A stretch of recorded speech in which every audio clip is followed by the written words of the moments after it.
Hello everyone, welcome to another episode where we're going to have a really interesting conversation today. And it is about COVID-19 again.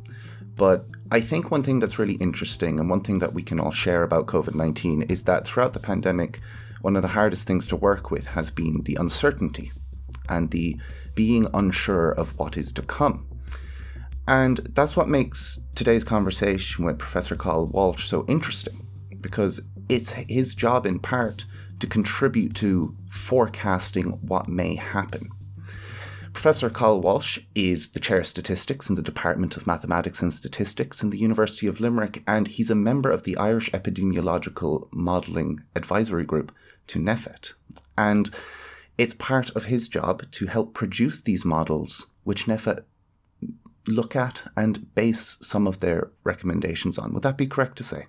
Yeah, that's fair. So they're a tool in terms of planning, I guess, anticipating what might happen and when. So brilliant. So the first thing, just to kind of give us an overview, is could you describe in general or give us an idea about what exactly a model is and what the goal of modeling is?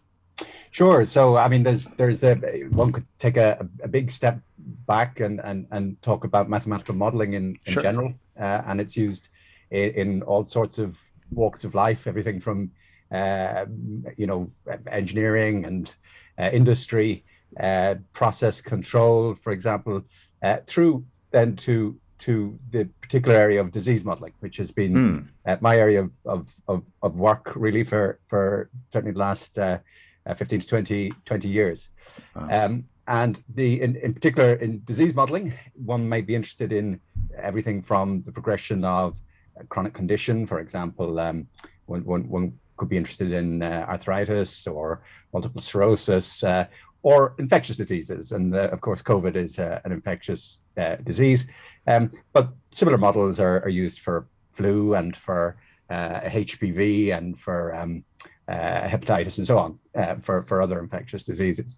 And they're used in a number of different ways at present. Obviously, we're trying to say something about the trajectory in terms of number of cases, look at possible interventions. So they could include things like vaccination and treatments. And we can say something about the likely impact of those on the pandemic itself. So that's really interesting that you went into so much detail with the modeling and that there's such a history of research and literature around not just infectious diseases, but also the pathogenesis of different diseases.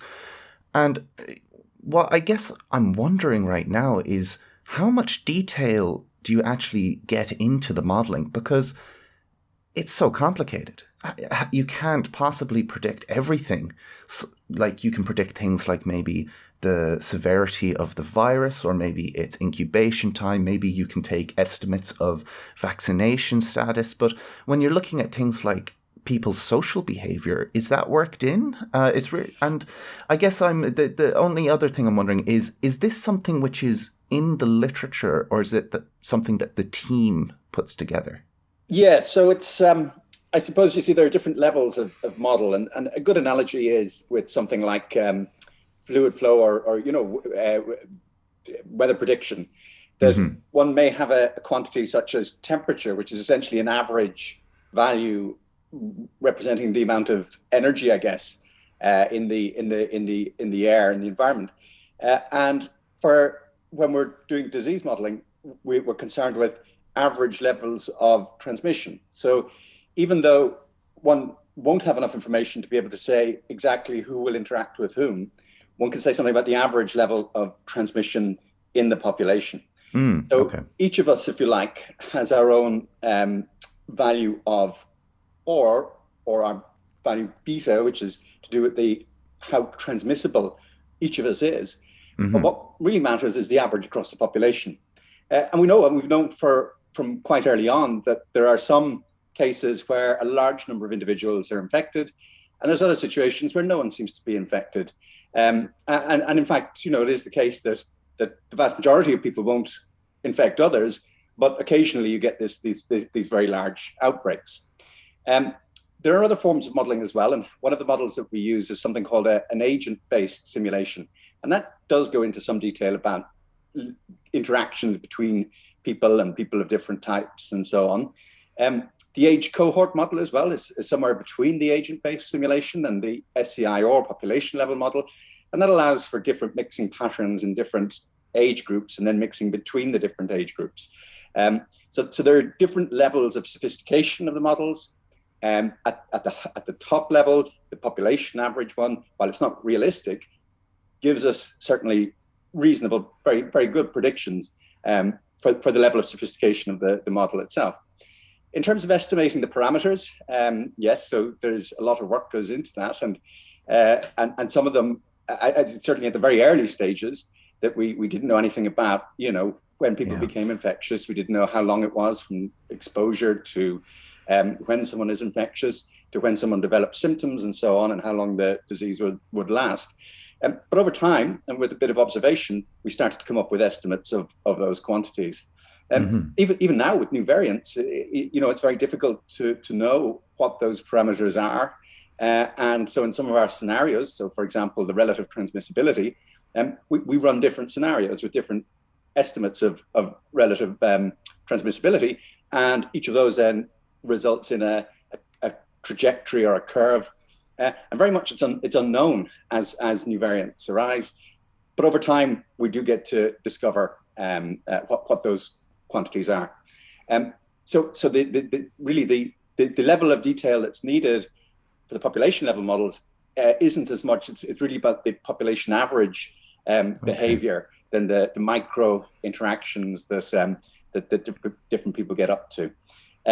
The other side of it, of course, as well is, and I know people often ask, well, how do you say how effective masks are and so on? The only bit that matters is that it affects the transmissibility, and so there might be a reduction in overall average transmissibility when an intervention like that is put in place.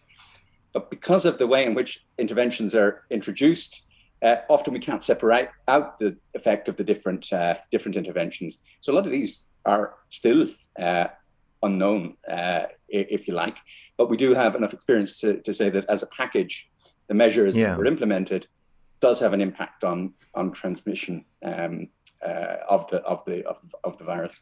Yeah, so that's really, really cool. So you can kind of like retrospectively look back and see how effective different groups of restrictions may be. I'm just kind of curious, do you have any examples of some of the parameters that are actually put into the model? Yeah, so the key parameter is this beta parameter, and people might have heard of the OR number, and that is the transmission of the virus across the population. There are other quantities in the models, and one of the challenging ones really is this clinical fraction.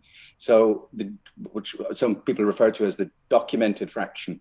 So that we know, and at present we've got a lot of pressure on the PCR testing system.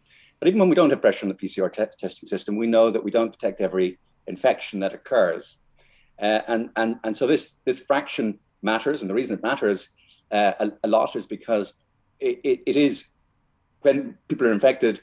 Gradually, what happens with any epidemic, you can see this exponential growth at the beginning, but as people become infected and are removed from the population or become immune, then the virus can't transmit anymore on that population. So the total number of individuals who have had the infection matters quite a lot, and we're not able to directly observe that, but we have done studies called serology studies where we've looked at the population, a sample of the population after the first wave, and we noticed that we were really only detecting 1 in 3. We were only documenting about 1 in 3 infections as registered cases for the first wave. At present, and when testing is under a lot of pressure, then it falls back to around those levels, so about a third of cases or so, perhaps a quarter of cases are detected. But when we have in peacetime, if you like, so earlier in the autumn, perhaps, we probably were detecting 50 to 60% of infections. And that's a parameter that really matters and that people can relate to as well. And so those key ones are transmission, how transmissible is the virus, and then the other one being the clinical fraction, documented fraction. and that has an impact on the trajectory of the epidemic. So yeah, no, that's really interesting, and it's interesting because my next question was actually, is there any parameters that you don't have that you think would be very useful? And I'm assuming that's probably the biggest one. Yeah. So that is the one that really that we'd like to get a better handle on it, and the only way to do it is to do those serology studies, and that's complicated now as well, because we know that the Omicron variant is quite transmissible, is the first observation. And the other is that it evades the immune protection. So whether that's been from vaccination or whether it's been from prior exposure to disease. And so if someone has previously had, alpha, delta, or the wild type of the virus, they can still get Omicron again. And so our serology studies tell us about the proportion of people that have been infected, but won't distinguish between the variants. And so to know how many people are susceptible to Omicron would be very useful. And that's a very difficult thing for us to ascertain. But we do know something about the rate of spread on the population, so we can say something then about the likely fraction that has been infected historically, and that tells us something about the rate at which the virus will spread in the population. Yeah, initially, a naive population, the virus spreads really quickly, but as more and more people have been infected, it slows down, and that's how epidemics die out. So it's not necessary that everyone will have got the virus, but a sufficient number will have got it so that it doesn't spread across the population anymore. Okay, and in the models that are put out there is the downward push, and is that because of things like the projected impact of vaccination as well as the infected community? So is vaccination put into it as well? Because I think I was reading in the CMO's latest letter that there was an assumption that we would have something like 50% of adults at least boosted by the second week of February, something like that. And is that a part of what is predicted to push it down? Yeah, it is. It is indeed. Yeah. So the effect of vaccination, it's not. I mean, it's. I think people are starting to become aware that vaccines work in different ways. Mm-hmm. The key benefit of vaccination is that it allows the body to get used to the pathogen, and so that the body can tackle it if you're exposed to the virus subsequently, so that people don't get as sick once they're vaccinated. Mm-hmm. The other thing that vaccines do, and they do it to different extents, is to prevent transmission between individuals, and they're distinct, different things. Yeah. And unfortunately, we see that the Omicron variant is readily transmissible even in a vaccinated population. But the benefit of vaccination to the host, to the person, is strong in preventing more severe illness. So that's good. The impact then, in terms of the modeling, is that it enters the model in two places. So it enters in terms of the transmission, and that will have an impact on the number of cases. So even though it's not perfect in terms of preventing transmission, it does reduce the rate at which the virus is transmitted. And so that has this downward force on the number of cases. And the second place it comes in is in that link between cases and hospitalizations and more severe outcomes, be it ICU or mortality.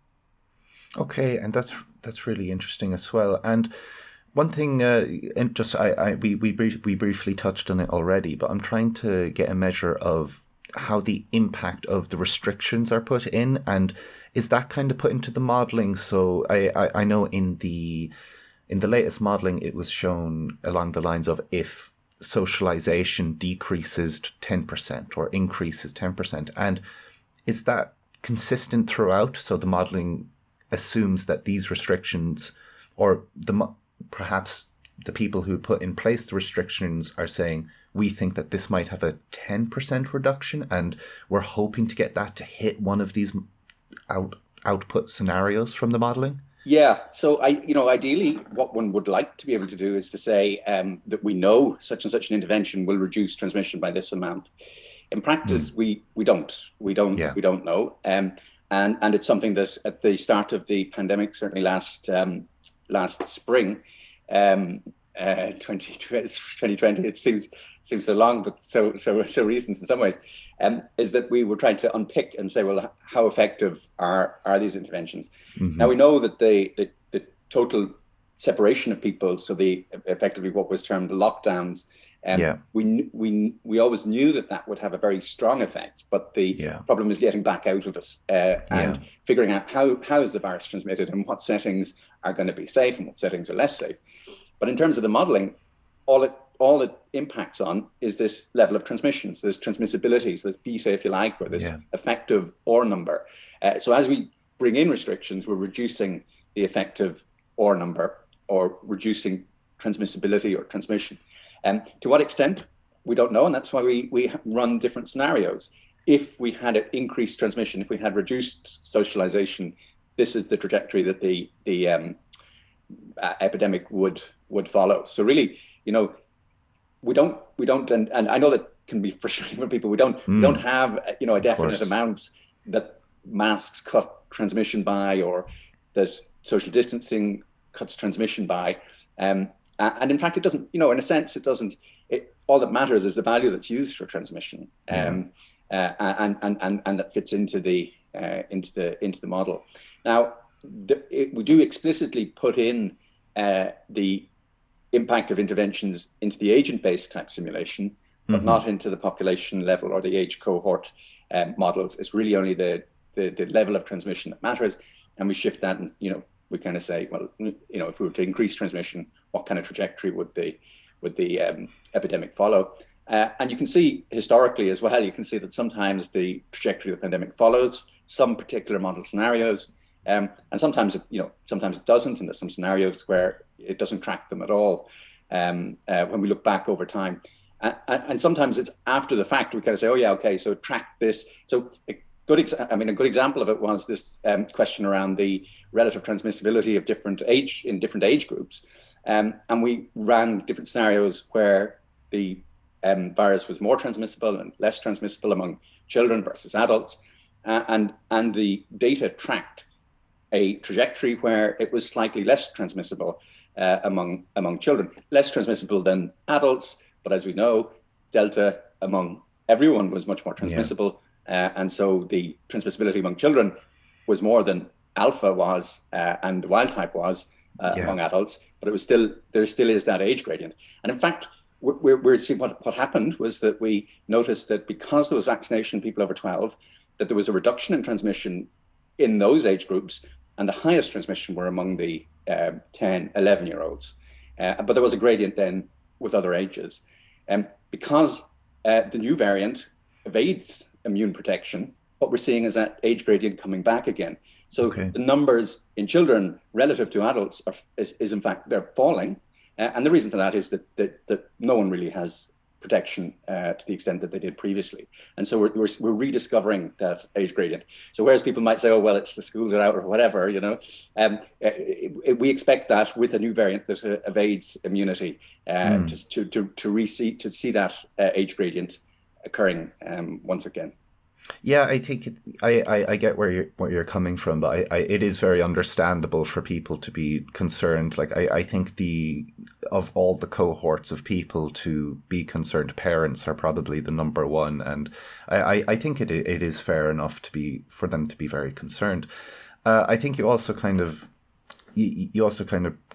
bring up something that I've been trying to communicate as well, where if we have a variant that's 4 times more transmissible, it kind of says that our restrictions in the past might be 4 times less effective on preventing transmission, which is another, complicated thing, because even though we are in so much a better place than we were 12 months ago, infinitely better, we still have some restrictions, and it's not really a result of the vaccines or anything like that, but it's more so a result of the new variant and it being more transmissible. So obviously you have an impossible job. Obviously, if you're trying to predict the future based on any amount of data, you're going to get stuck. And I think a lot of the time, what I've been reading is that, and what I'm understanding from speaking to you is you're projecting scenarios based on values, and you're saying if this virus has this much immune escape, this could happen. If it has this much immune escape, this could happen. And you can even see in the other models, they assumed that Delta, it had the same severity as Delta, because we didn't have the information at the time. And we're kind of seeing that Omicron is maybe less severe, but maybe too soon to say that for sure. But it's definitely trending that way. And I get the scenarios that you're putting forward, but I'm not sure if it's been very well communicated, because I think a lot of the way it's been communicated is this is what will happen. It's like, this is exactly what will happen, but that's not at all. What you're saying is, no, if in this exact scenario, this is what would happen in this exact amount. And there are a lot of comments and discourse around it, but what I'm wondering is, since these are the scenarios and they're not going out into the future and you don't have a crystal ball, I'm wondering how much these scenarios are used to influence decisions that are being made. And I'm wondering if this difference between producing a possible scenario and predicting the future is maybe in part miscommunicated to the public, but this is not something which is miscommunicated to government, and they're very much aware of it when making these decisions.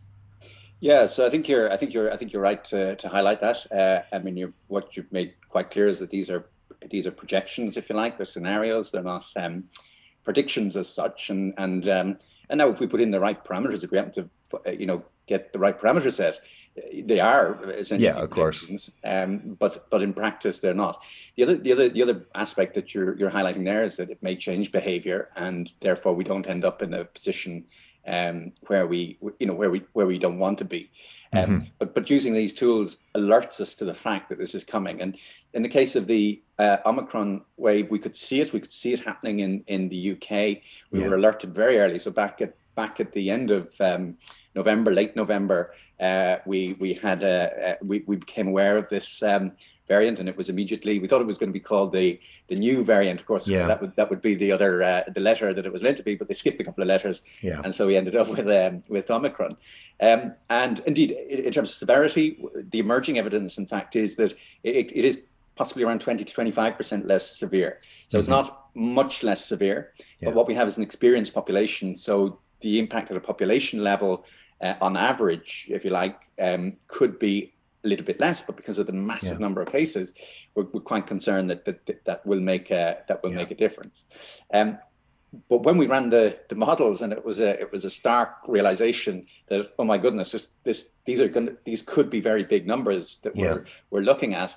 But it allowed us to do things like to share with colleagues within the HBSC so that we could plan work rotas, and we could plan for people to be available if needed.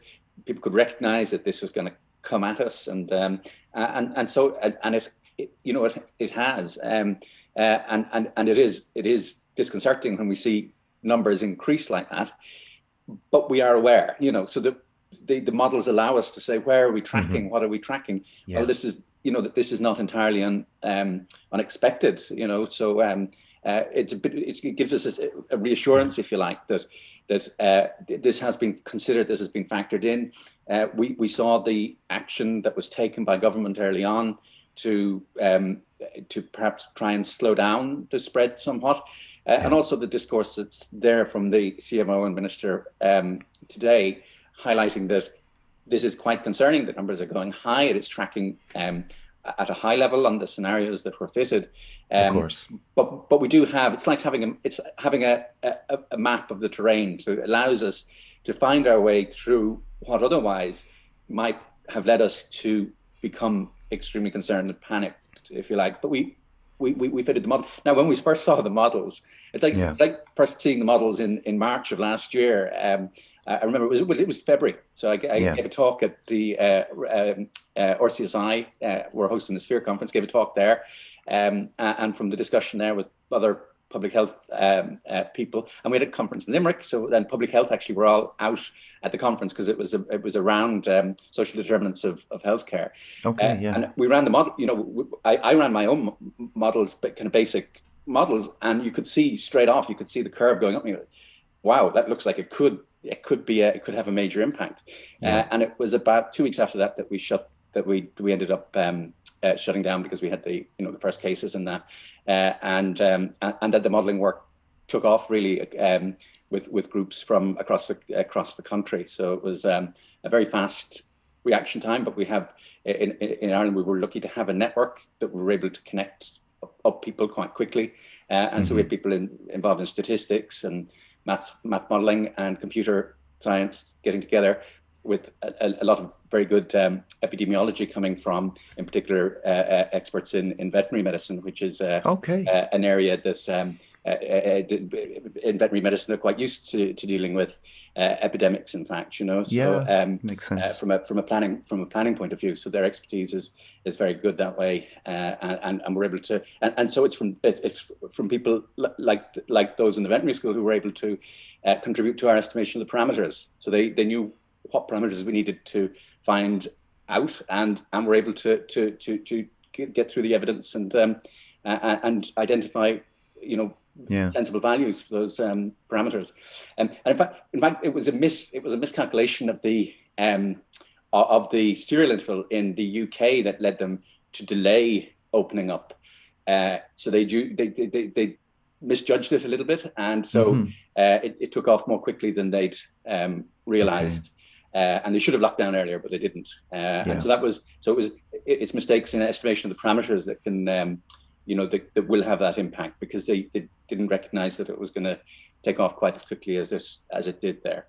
Of course. And I think going back to, it's totally understandable how these small differences that can't be foreseen can kind of come in and make the models harder to communicate, for sure. And especially kind of saying that the model that you're putting out, it could be 2 weeks later and one of the scenarios is immediately off the board. It's you learn something and immediately this isn't the one, and it's very tricky to do that. And just going back, this is communicated, maybe this is miscommunicated, and I hope the people listening to this maybe get a stronger grasp of it, but it is clearly communicated to government and things like that. They're gone through the modelling. I'm sure they're sick to death with these kind of meetings, I'm sure. I imagine they are. I wouldn't want to suggest too much, but I mean, look, it can be I think it can be difficult to see these really big curves, and then kind of trying to say, well, where are you getting this number from? But there have been a number of occasions where we had projections that went quite high and they haven't materialized. We've had other cases where, as we have now, where the reality is tracking at the higher end, if you like, of some of our scenarios. So, but they're there as a tool to sort of to facilitate discussion, really, and consideration of what might lie ahead if, for example, we do nothing. And then, of course, when we do something and then the high scenario doesn't materialize, people say, well, oh yeah, we locked down too soon. We didn't have to lock down. But there is that dynamic that goes on there. And of course, people involved in the modelling don't have a vested interest in making stuff look bad. Of course, yeah. We're trying to get a handle on what's happening as well, and seeing it before it arrives is one thing. Trying to communicate it then, sometimes, if you're the bearer of bad news, is a difficult ask. Of course. And so that discussion generally wouldn't happen so much within the group. So the group involved in doing the modelling work aren't at the table with decision makers so much. I mean, that's done by the CMO and by others in the group, as chair of the group, and that communicated to the decision makers. Okay, that makes perfect sense, and I totally get that. And the last thing I want to ask you about is, as far as I can tell, and please tell me if I'm wrong, but it's much easier to model now, maybe because you have a history of data to kind of calibrate the model that you're going with, but also it might be easier to model into the short term as opposed to the long term, so you might be able to better predict what happens tomorrow rather than in a month. So I'm kind of wondering, because I've seen a few people talk about this, but would there be any downside to updating these models or releasing them more frequently and kind of saying, we are seeing this, so this is the expected change, or maybe to kind of guide people into what they're expecting? Because I think there's a huge amount of uncertainty and people are really holding on to anything, any solid piece of information. And I of course, I know that the scenarios and the models aren't promises. They're not at all of what will happen. They're just under these circumstances. But even just guidance of saying we're leaning more towards this scenario at this point, perhaps beyond it, perhaps adjusting it. So is there any downside to releasing perhaps updated models as time goes on? So I hear what you're saying, and you're quite right to highlight, and that's typical of any modeling actually. That's it's true for weather forecasts. It's true for many other models that the near predictions tend to be easier than the longer term predictions. Now, what I would say though is that when you get high levels of transmission, it is actually fairly that curve is much more predictable than when you get low levels of transmission, because there's more randomness when you have low levels of transmission than when you have this very high rates of transmission that we're seeing at present.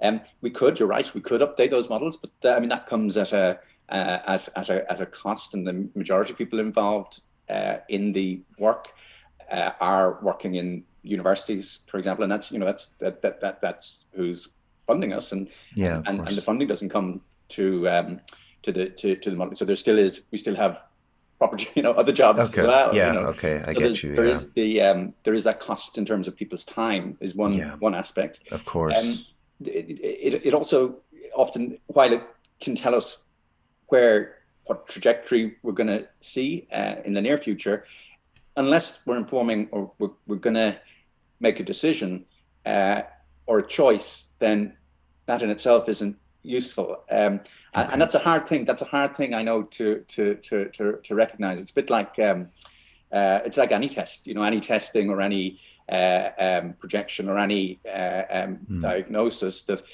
unless you can act, unless you can do something, really that information is just it's just information, and you might want to know it and you might want to find out, but unless it's going to influence how you're going to act, then it isn't that useful. So those are the two aspects. One, there is a cost associated with updating models, and the second is this: unless it's going to impact on a decision that we're going to make, then it's not as useful to have the models. That said, there are a lot of very good people on who are tracking what's happening and have summarized our models and taken our models and plotted the data onto the projections, if you like, and that can provide a lot of useful information for those who are interested in finding out more or hearing more. I think some people are just sick of hearing numbers, So for sure, yeah. So maybe not everyone wants to hear more numbers or more projections. Yeah, maybe once the wave is over, just release a model showing a hard downward turn, and everyone will love you forever. Yeah, that's it. Well, the letter to I think the letter from the CMO to the minister, it does that. It does provide us with that people can go and look at that letter and see what the rationale is, and but it's there. You have to click on the links. You have to go off and find it. It's not in people's faces. So that we're not. I think people are kind of sick of it at this stage. It has been 2 years, and at the start of the pandemic, I was asked the question, how long would this be? Will the schools stay closed for? And I said, yeah, they could. And they said, well, will it be weeks, 6 weeks, or a month? I said, well, it could be a year. It could easily be 2 years. And I think that's a reasonable time frame to think of in terms of the pandemic. What we've seen with previous waves is that because the population gets more experienced in terms of dealing with knowing how to deal with the disease, and also because people have been exposed to the disease, their immunity is strengthened. That with this wave, and this is a very challenging wave that's coming at us, But we'd be optimistic that this is, that this will provide additional protection to the population. And what we're perceiving as mildness of the illness is because of those two things. It is slightly milder, but as I say, perhaps 20-25% is the estimate of how much milder it is. But because the population's been previously exposed to similar disease and have been vaccinated, the impact will be less than it would be at the very start of the pandemic. So that's the optimistic side. Not to downplay, this is going to be quite challenging these next few weeks. But you can see from the models how quickly this rise is projected to occur, but how quickly it comes down again. And we've seen that in other countries as well. And that happens, so flattening the curve protects the system. But if the curve isn't flattened, and it's very difficult to flatten the Omicron curve, you get this sharp peak and it comes down quicker again. So that's the optimistic note. Not to downplay that we are looking at a difficult couple of weeks ahead. But 2 years from when this all started would be March. And so be optimistic that once we're through this wave, that we'll be in a better place.